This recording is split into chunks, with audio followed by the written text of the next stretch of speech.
Hello, so on a bit of a roll of doing a few repairs that I've been meaning to do for ages, and a long time ago I built these crossovers for a pair of Celestion 100/300s. Today I've only done one, I'll do the other one tomorrow. But there is my 300.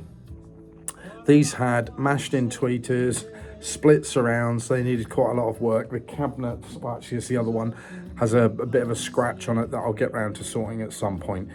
But I wanted to get them sonically sounding as good as I could. So out came the original crossover, which is using Expotus caps, Benick resistors, iron core inductor on the base, and an air core inductor on the HF. What I've done is replaced the iron core inductor with a big air core inductor. That's a Janssen one. Remained the original air core inductor for the HF circuit, but I've changed the resistors and I've changed the capacitors. These have remained as polycaps, but I changed the base circuit to a Mundorf M cap 10 UF. I think it's 10 UF. Yeah, 10 UF. And I just played about with these, and I found that strangely I had a nicer bass.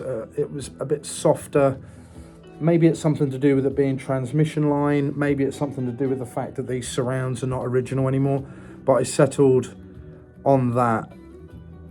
So the challenge was take them apart, remove that, put this in, and that was a pain in the neck. I'll lace in another little clip in a minute. I'm going to put that here.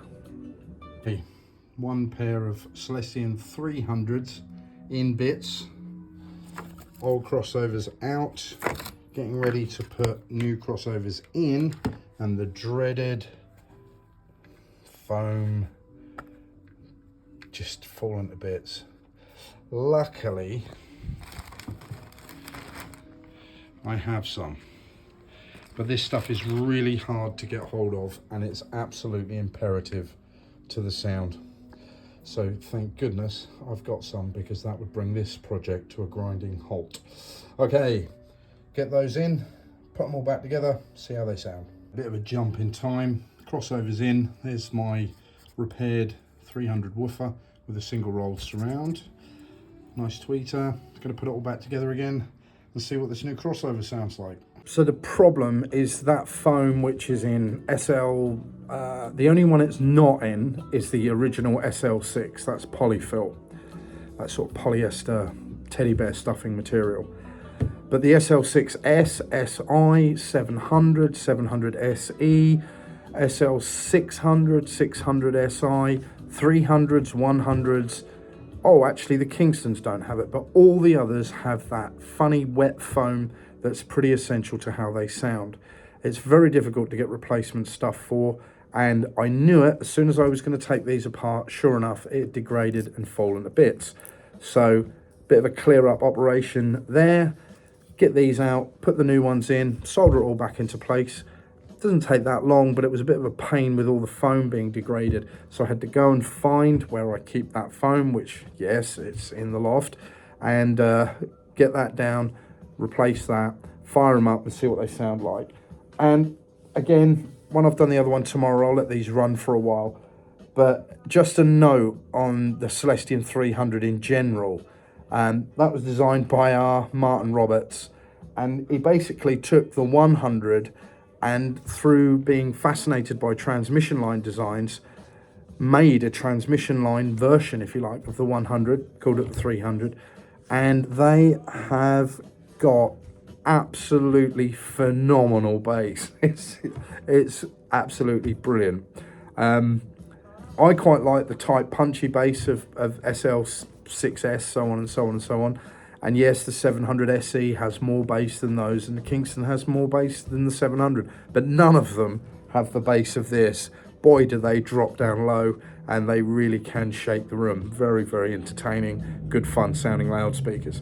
So I can't really give you a full critical analysis of improvements, because they're just gonna, or one is just gonna run. Actually, I'll turn that off in a minute, and when I've done the other one, I'll run the pair so they're equally running. But Poly caps in the original one, they're not bad, ex-Potus, but I think you can improve on that.